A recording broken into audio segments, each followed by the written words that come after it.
Now, when I did start that first contract, I was excited. Hey, I'm my own entrepreneur, I'm my own boss. Towards the end of the project, it was like, now what's next? What so I did run into that wall and was like, okay, you quit your job. What are you going to do now? I made it come up. Yeah. I made it come up. Yeah. I made it come up. Yeah. What's going on, everybody? I am Jared, and I am your brand man. I am here again with another interview with your brand man, and I had the man himself, Mr. Theo Law, and he is the CEO and founder of Touch of Class Floors.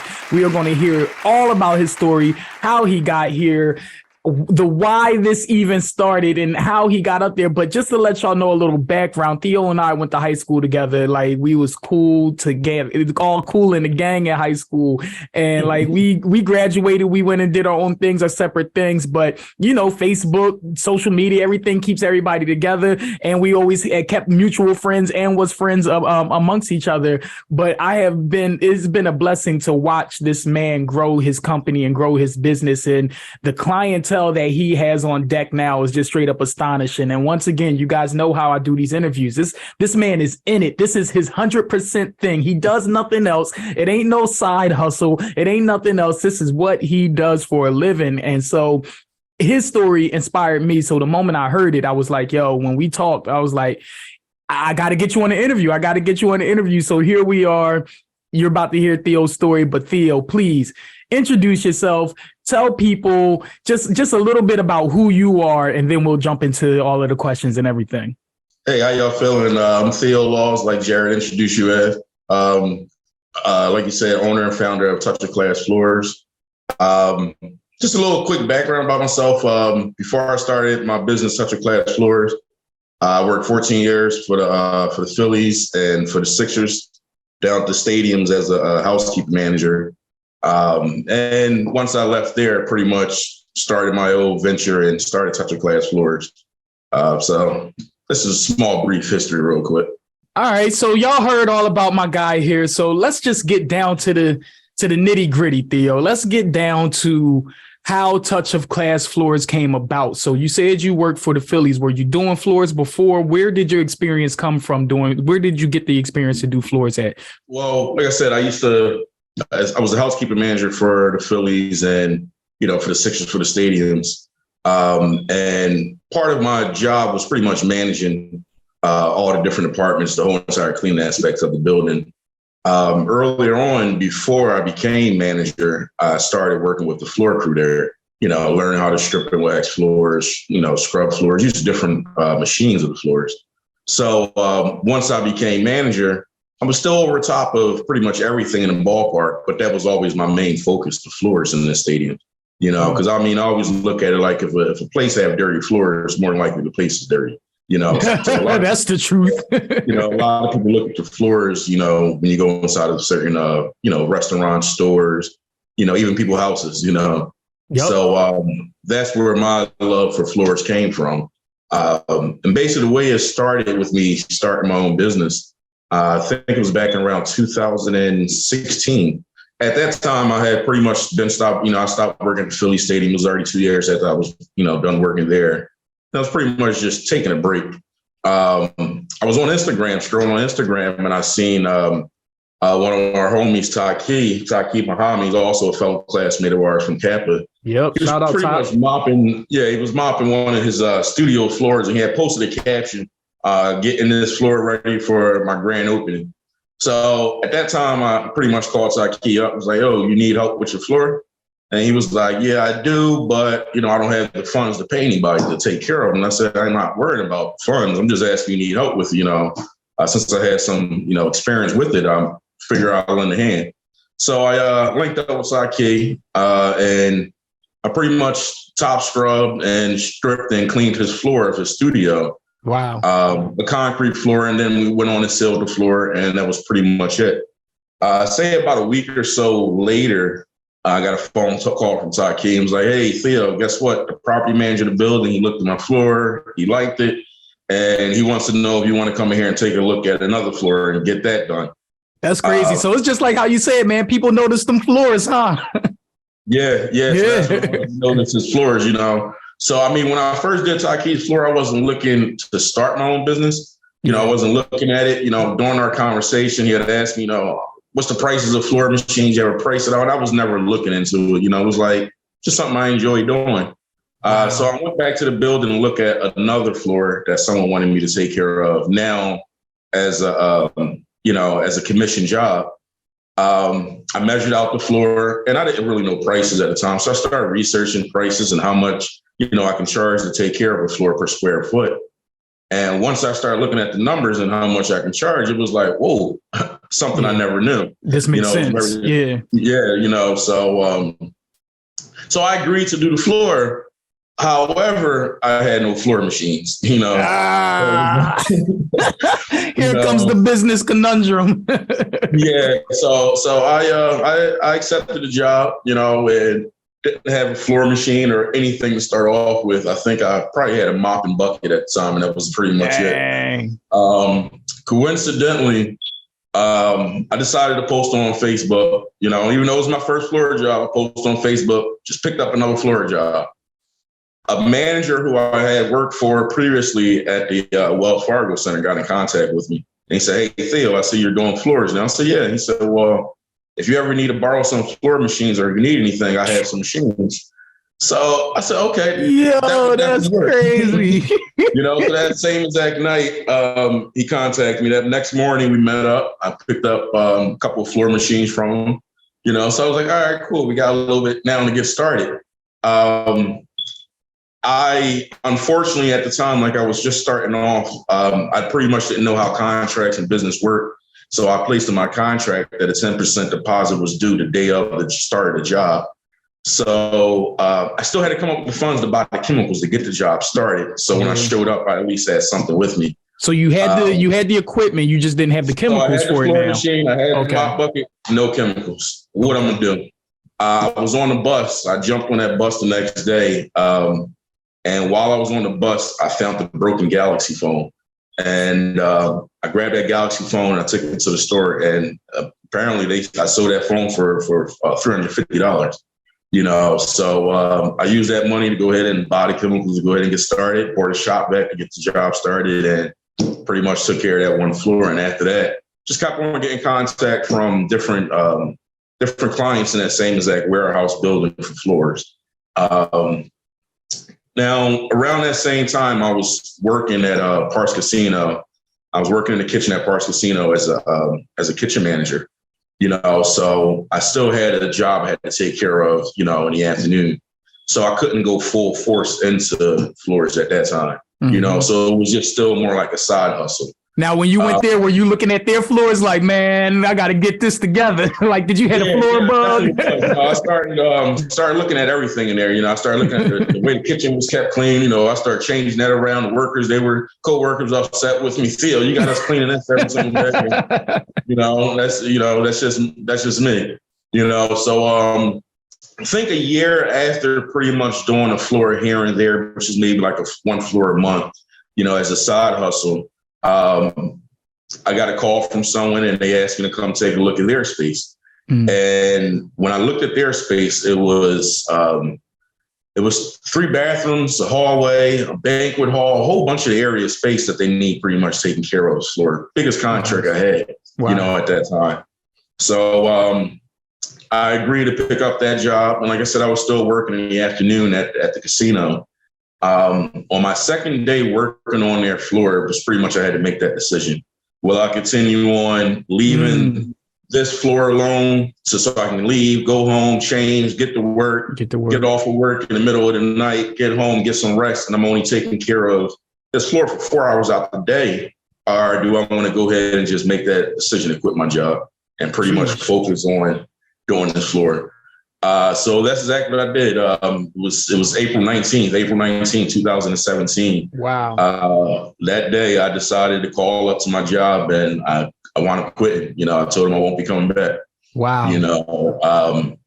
At that time, the manager, of course, said that was the worst decision I could have made. That's what they all say. Yeah, I had somebody tell me you'll be back. They always come back. It was a job where I was making $6 an hour. I was like, I won't be back for this. Yeah. I mean, of course, I definitely heard that you'll be back. You'll be running back, and I'm like, oh, okay. From there, it pretty much turned into a full-fledged business. I started off with at least 6 to 8 workers. We were picking up large contracts, and here we are 6 years later, still rocking and rolling pretty much. Wow, man. So you say since April 19th, 2017, you made that decision. It was no 2 weeks. It was no nothing. You just said, yo. No. Yeah, and I kind of felt bad because, I'm an honest person, so I like to give people 2 weeks notice if I'm quitting or whatever, Yeah. But it was like, and I also had agreed after I called up to talk to the manager and told him, I'll come up there and I'll talk to you, But once he said, well, you're going to be running back here, you're making the biggest, worst decision. I said, you know what? This is our last conversation. There's no sense in me coming up there and talk to you at all.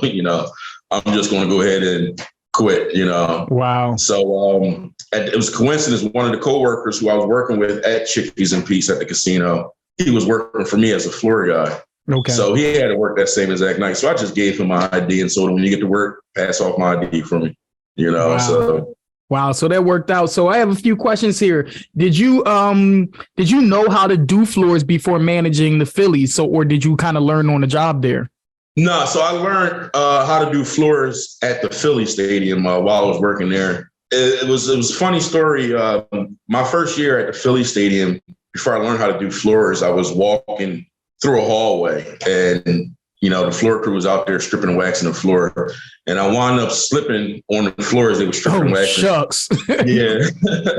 I had to go to the hospital and everything, and took me back to work on light duty pretty much. So I was able to sit back. So while I was sitting back, I started learning the ins and the outs of the ballpark. I wasn't a general worker just sitting there working on a task. It was now the manager said, you just sit here and you make sure that the workers are signing in on time, and you walk around and check on crews. I'm a general worker, and he's putting me in a supervisor role to walk around and check on people. And I walked around, I looked at the floor crew, the same place where I got hurt at, Yeah. And I started watching how they was operating, and I noticed that crew right there, they took a lot of pride in their work. They took a lot of pride in their work. They made sure that the floors was shiny. They made sure that they was immaculate every single day. And it was like, I noticed no one messed with that crew. There was pretty much a self-independent ran crew. And it's pretty much was like, you just get started. So I spoke to a couple of the floor people at the time, and a couple of managers, and pretty much they started, training me on how to operate the floor machines. And I started realizing it's actually relaxing. It's real relaxing. And I can imagine. It's real relaxing. You feel some type of sense of pride of seeing, your the work. job well done. Yeah. Because you can tell them floors when they done, they it looks like something else. You like walking on clouded heaven steps or something. Yeah, like when I first started doing floors for Ty Kid, he used to say, get the look of glass with a touch of class, Hey. Floors look like glass, so. They do, man. Yep. It's like making sure that the floors are durable, shiny, and they're lasting pretty much, I also look at floors, like I said earlier, if your floors are dirty, the place more likely is dirty. I look at floors as a frame of a picture. You can have a nice picture, dope. But if there's no frame and it's just taped up on the wall, it just looks like tacky. A little tacky. Yeah. Nobody notices it. Yeah, nobody notices it. No, exactly. That's real rap, man. Another question I got for you is, did you have the equipment when you did Taki's floor? So when you went in initially asked them, how'd that come about? Because you was just like, let me do your floors. And so how'd you get the equipment for that? So when I took care of Taki's floor, it was a large, it was about a 2,500 square foot concrete floor. Okay. I had a mop bucket and I had a deck brush, just a regular scrub brush, a 12-inch scrub brush, that you use to scrub your sidewalk or whatever. And that was pretty much it. So it was basically taking care of sections of that floor at a time, sections of that floor at a time. Yeah. And I'm assuming you had the chemicals in order to, make it shine like it's supposed to shine. I grabbed the chemicals and everything we needed and everything, but it was more a lot of elbow grease pretty much. It wasn't no machines that let it was pretty much scrubbing it up, using a 5-gallon shot vac, extract the water, run it outside to a sink somewhere in the hallway, dump it, and come back, constantly do the same thing over and over again. So his floor, since I didn't have the proper machines, it did take a little bit longer than it should have. It took maybe about 3-4 days to take care of his floor. Wow. And that was my next question was, so how long with all the proper equipment and everything, because you had to quit your job because you're looking at this job that you have with this floor and you're doing the math of the timing in your head, like, yo, this time is not going to work out. So how long on average? And I know, of course, it has to do with the dimensions and the area of the space that you're dealing with, but just for a regular client, like your regular people that call you in, and we'll get to that, like who actually is your client list, right? Yeah, how long does it take you to do a job? Like you said, it all depends on the dimensions and everything, but it also depends on what exactly I'm doing. So if it's a basic like stripping and waxing the floor, throwing some coats of wax down, that can take maybe a day or two. Okay. If it's some of the larger things like applying epoxy, so it's more a preparation of the floor and grinding the floor down, that may take maybe about 3 or 4 days. If it's something like a sand in the floor, sand in the house, 3-bedroom house, hallway, steps, living room, dining room, that can take maybe about 3 to 4 days. It all depends. I do come across those times where I may come across a customer and they need their floor sanded in their house. I have ran a few of them where they have living room, dining room, 3 bedrooms, steps, hallway. They need it all sanded, stained, and polyurethane. However, it's like they don't have time to get away from the house. Okay. So I've ran into clients where they'll agree and said, if you can have my floors done over the weekend, me and my family will go stay in a hotel for the weekend. So now it puts me in a place where I need to hurry up and get their floor done, because I don't want to, inconvenience them by making them stay in a hotel any longer than them 2 days, and B, I want to make sure that their floor is properly dry by the time they get home and everything, where it's perfect. So sometimes when that happens, I'll go into someone's house and I'll start their floor 8 o'clock in the morning and I'll stay there until late that night until it's time for me to move on to the next phase of work, So always, it also that's what I'm talking about. That's customer service right there. Yeah.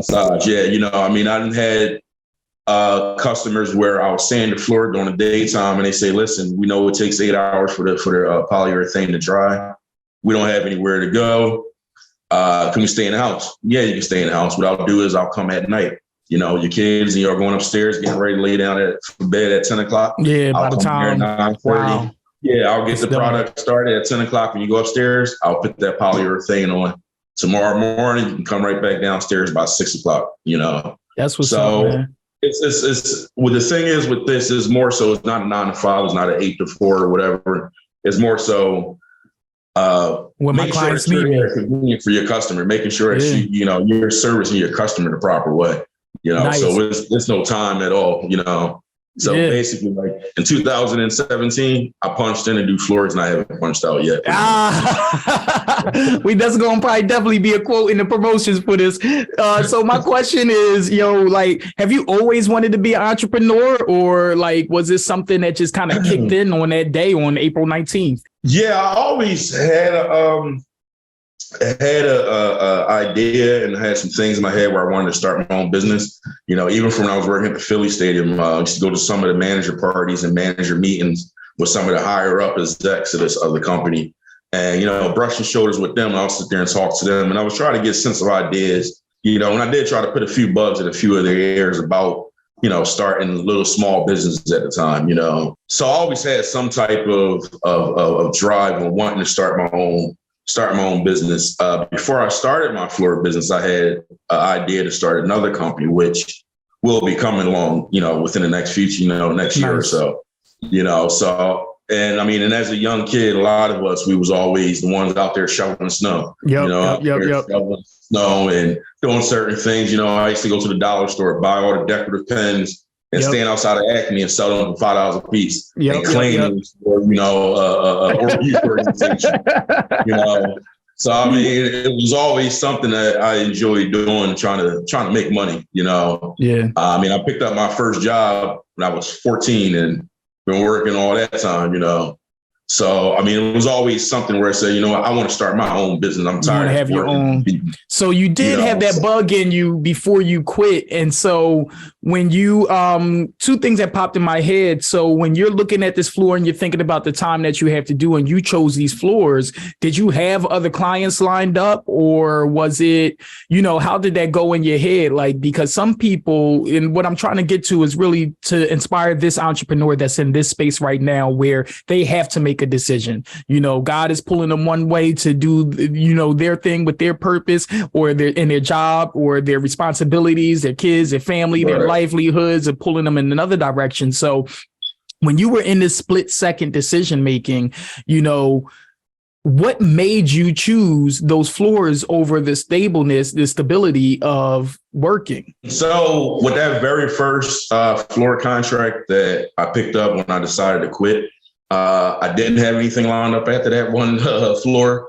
You know, I mean, I looked at it at that time. I seen that, okay, on April 19th, from January 1st to April 19th, my year to date working, you know, at the casino, the gross pay wasn't adding up, or was nowhere near the amount of money for that one particular job. And it was like, I just sat here for the last, you know, 5 months or whatever, sitting here trying to make that and cooking.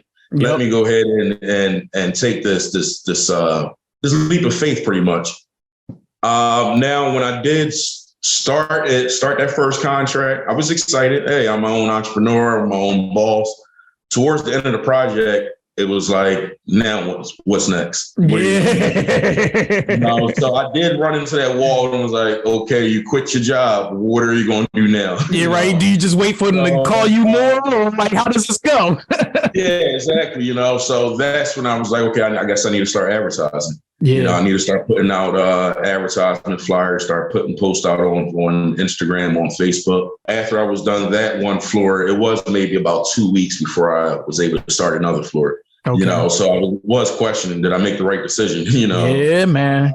You know, so, but once I got that next floor after that, I just pretty much try to continue on picking up more clientele, you know, and then it turned into basically advertising as much as possible. You know, around November, December, January, and it's not just with the floor business. It's with a lot of businesses, you know, contracting business, and pretty much businesses all across the board.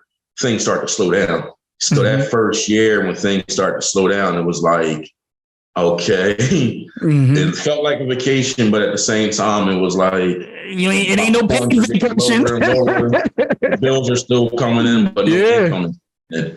You know, so around that time, that's when I decided, okay, let me use my cleaning experience to try to hold me over for the winter months. Gotcha. So that's smart. I started going to some of the clients who I had previously done floors for, and I asked them, do you need any cleaning done? You know, and from there, it started off with also cleaning, you know, so. Diversification, people.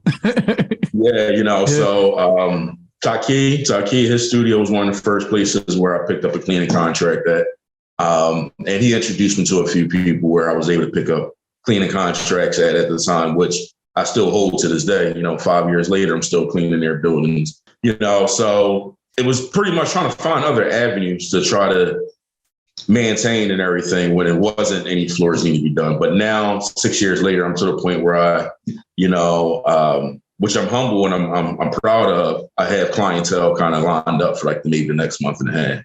Nice. Whereas like once I get out this job, I have somebody's waiting. Got another one. So how do you do that scheduling? I had another question, but now you just popped another one in my head. So how do you do that scheduling, and do your clients have to wait sometimes? Like how many people do you have on your team? Like, is it just you? Like how does that work out? Like if a client wants their floors done tomorrow and you're working on another 2-3 jobs, how does that go? Well, the thing is, so, you know, if someone wants their floor done, first thing they do, they give me a call. Of course, they call me up.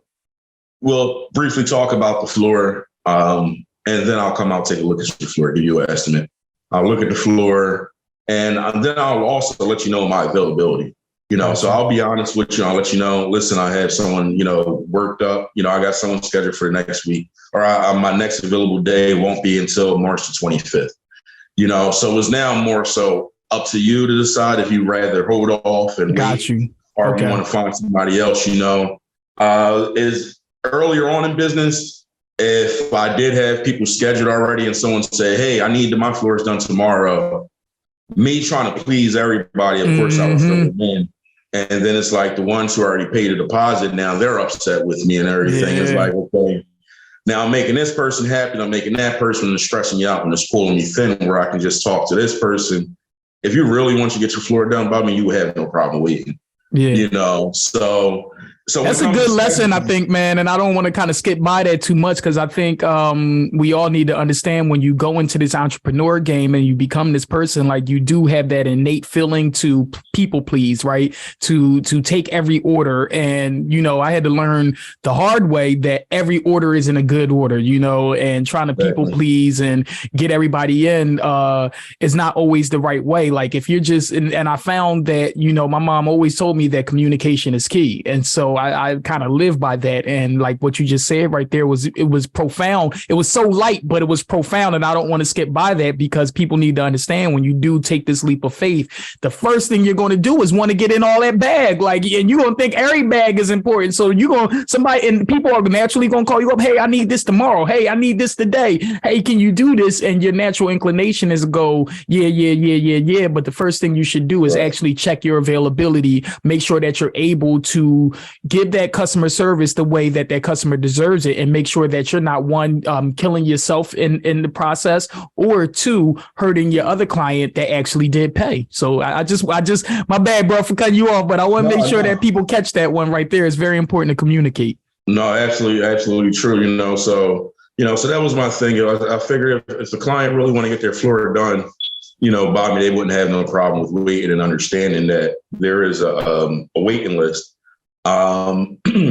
And basically, in order for them to get placed on that schedule, like a client called me up and say, hey, I need my floors done on March 24th. Can you put me on schedule? My schedule right now might be open for March 24th. However, until a person put a deposit down, I can't place them on the schedule, which was something that I also learned earlier on in business. Someone will call and say, I need it this day. I'll place them on that day.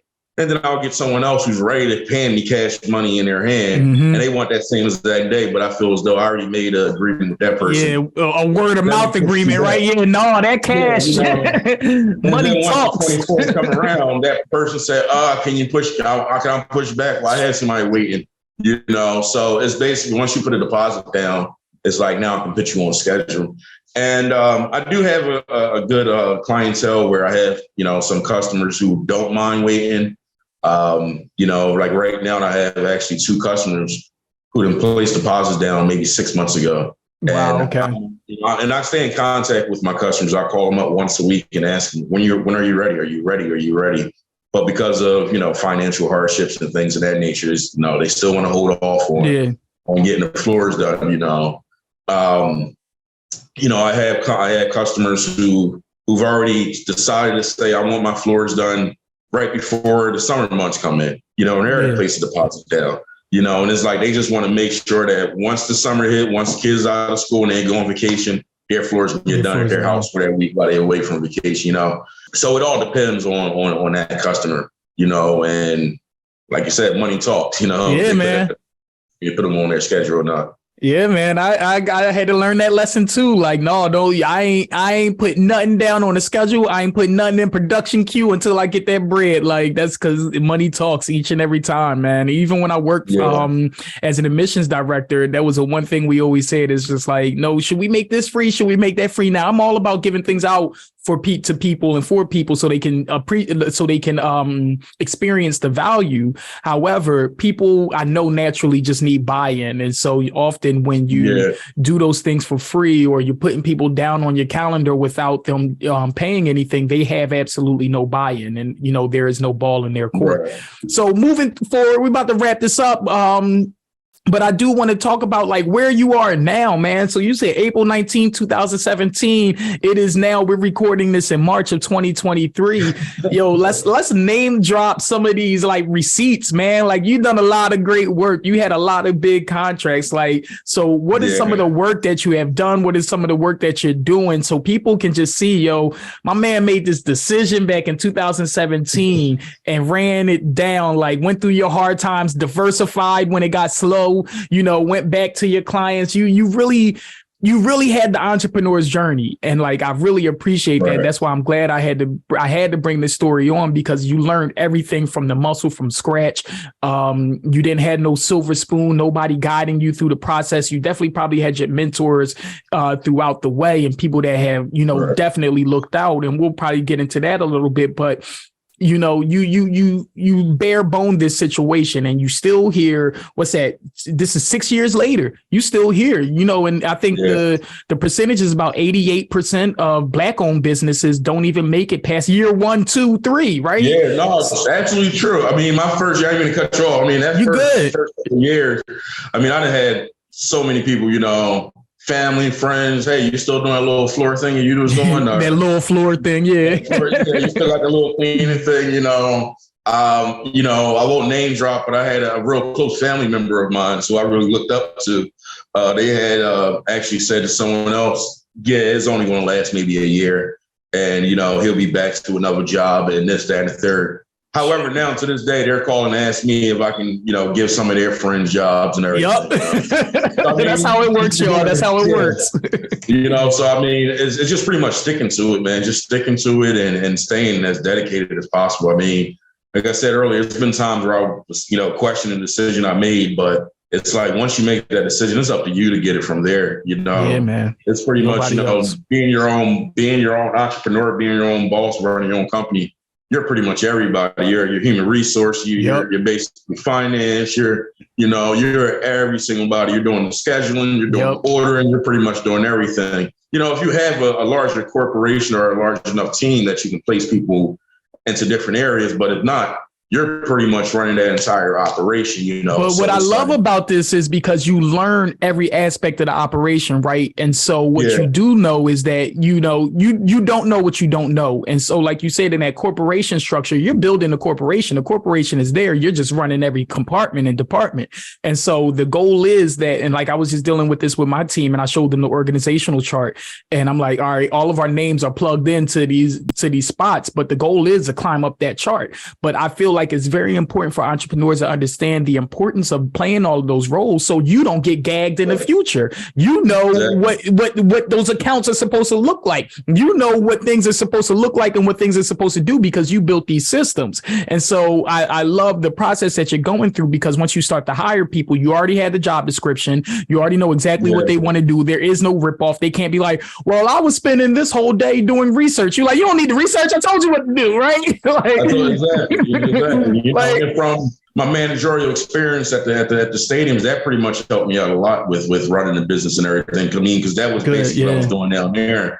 At any given point, I maybe had 300 employees I was overseeing. So I was in charge of doing the schedule, in charge of doing the orders of the chemical, in charge of inventory. So it's like now I'm able to do all that same exact stuff at a smaller scale. It's not easy, but it's a lot more simpler than it was before. It makes sense. It makes sense. So tell us where you at now, man. Like, let us hear some of these contracts you got, or like some of these things. Like, what is business like today for Touch of Class Floors? Right now, business is doing good right now with Touch of Class Floors. So over the last year, we pretty much moved from just Touch of Class Floors to Touch of Class Floors and more. Because we're pretty much doing more than just floors. Once the pandemic hit, it pretty much opened up a lot of different ideas. It was like, okay, floors, I can't get into people's house to do floors. I need something else to take care of. So around that time, we started also venturing into taking care of drywall and painting and things in that nature. Pretty much every other avenue other than floors. So as of right now, we're still doing the floors. We're still doing other parts of contracting work. We're still doing the cleaning.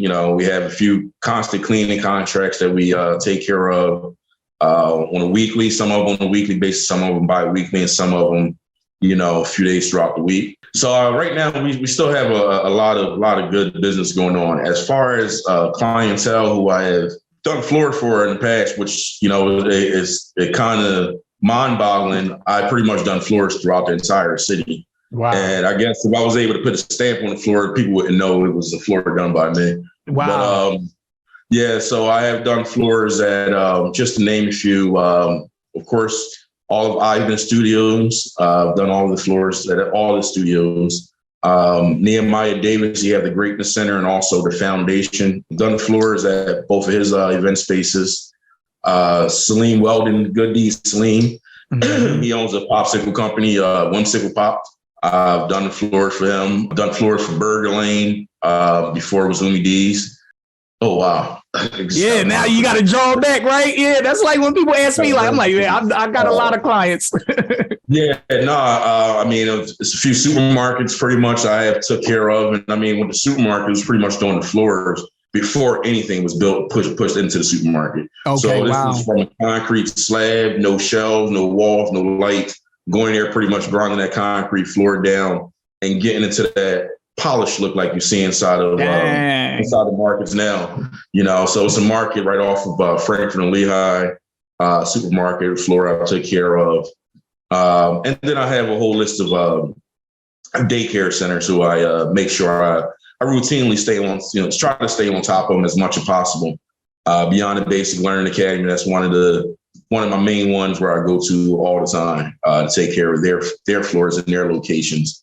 You know, so like I said, there's a lot of places in the city where I pretty much done floors at. I mean, when I ride down the street every Wednesday and Saturday, I have a cleaning contract down in Center City for Sky Blue Media.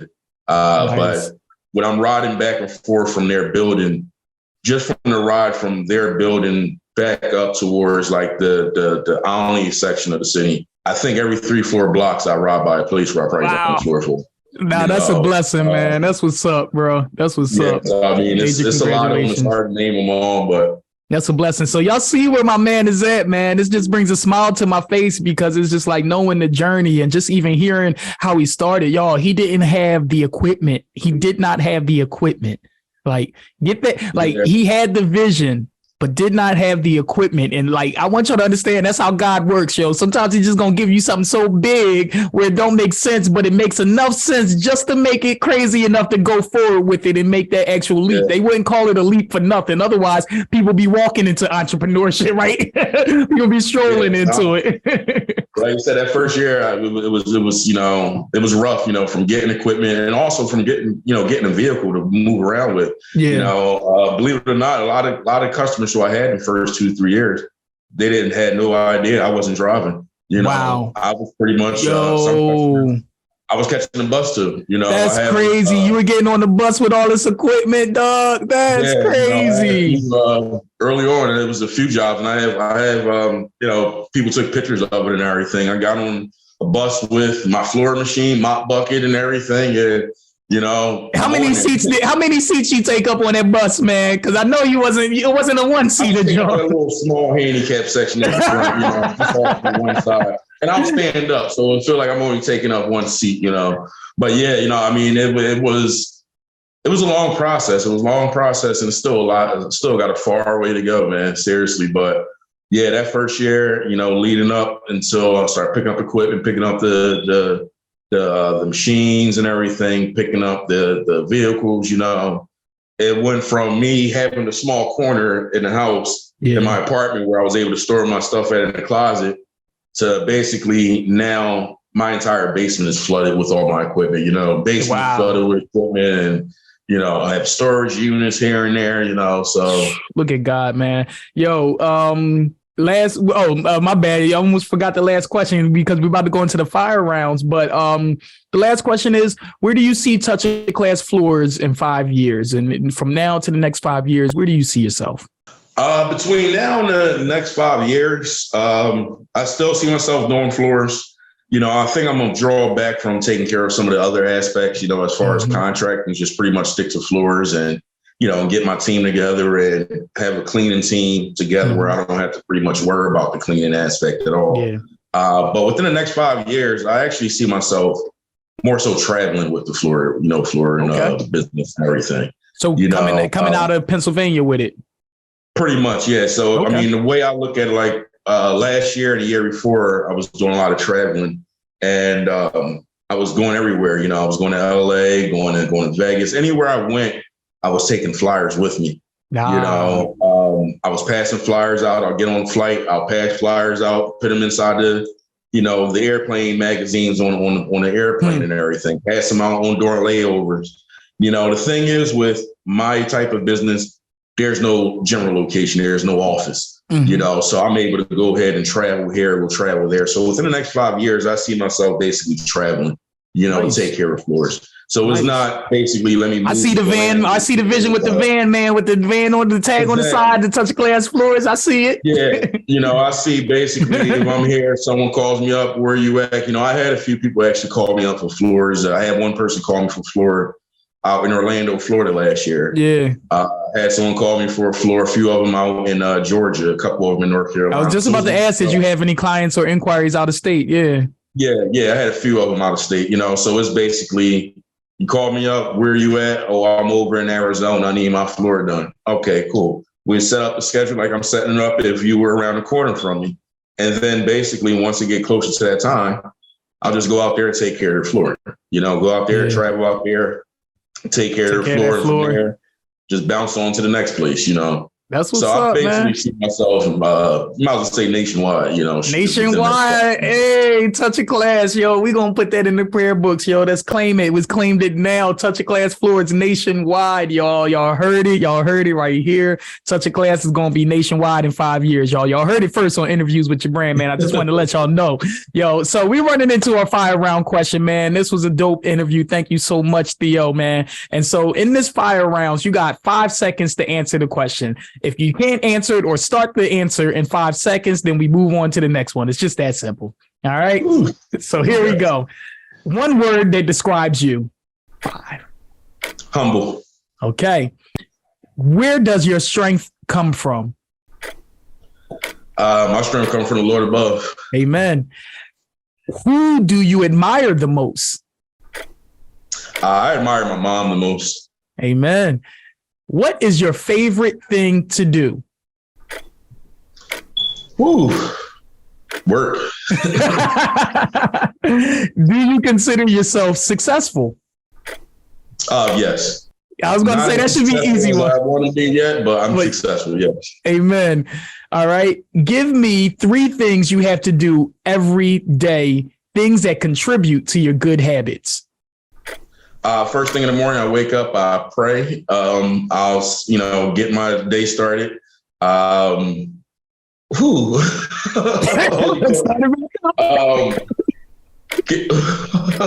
man, we can't pause this part, can we? Oh man. So you gave us one thing. So I'll answer this in the second part of the question though. Give me 3 good habits of yours. So 3 good habits that you carry. 3 good habits.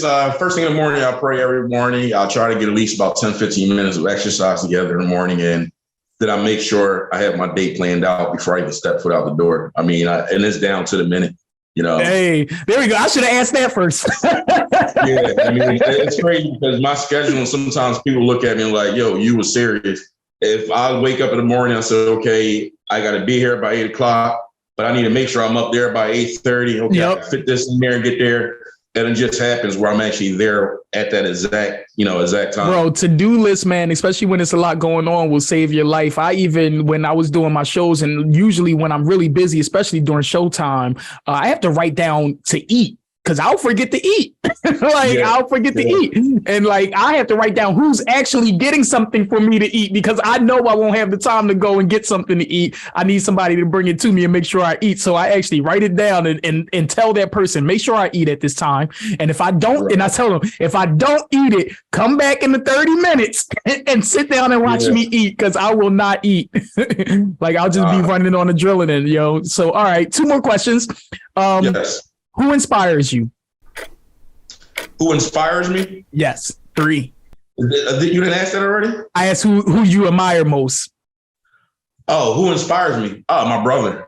My brother, he inspires me. Okay.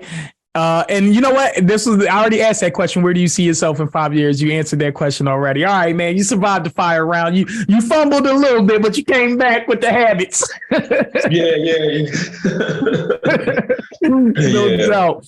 Yo, Theo, man, this has been a dope interview. Thank you so much for your time, man, and coming on. We've been doing a lot of rescheduling with this one, so I'm glad we got it on the books and we got it recorded. But before we end it, Yo, man, no doubt, man. Like, and we go back, man. Me and Theo go back to like 14 years old. I mean, you probably know our age now, but I ain't no need. Long story short, we playing in our 20-year high school reunions. Yeah. Yeah, man, we there with it. But Theo, yo, please tell everybody where they can follow you. My grade right now. So yeah, I ain't catching mine either. I like this background thing. Yeah. Yo, cuz tell them where they can find you. Tell them where they can reach you. Tell them where they can contact you to get a touch of class floors and they situation popping. Like, name drop all those contacts for us, brother. So if you need to get in contact with me and you need a floor done, give me a call, 267-444-7151. Or you can reach me on social media at Touch of Class Floors and More. That's on Instagram. And you can reach me at Touch of Class Floors on Facebook or at Theo Laws on Facebook. So that's pretty much all the places you can reach me at, or you can send me an email. Email me at theolaws@gmail.com. Let me know what you need done, and I'll be right there. You heard it. Yo, go hook yourself up with Touch of Class Floors. Go follow Theo, please, and make sure you stay in tune with everything he got going on. And in the next 5 years, you're going to be seeing Touch of Class Floor vans driving by your block in another city, another state, another town. We claiming that right now, man. So thank you so much for this interview. It's been dope.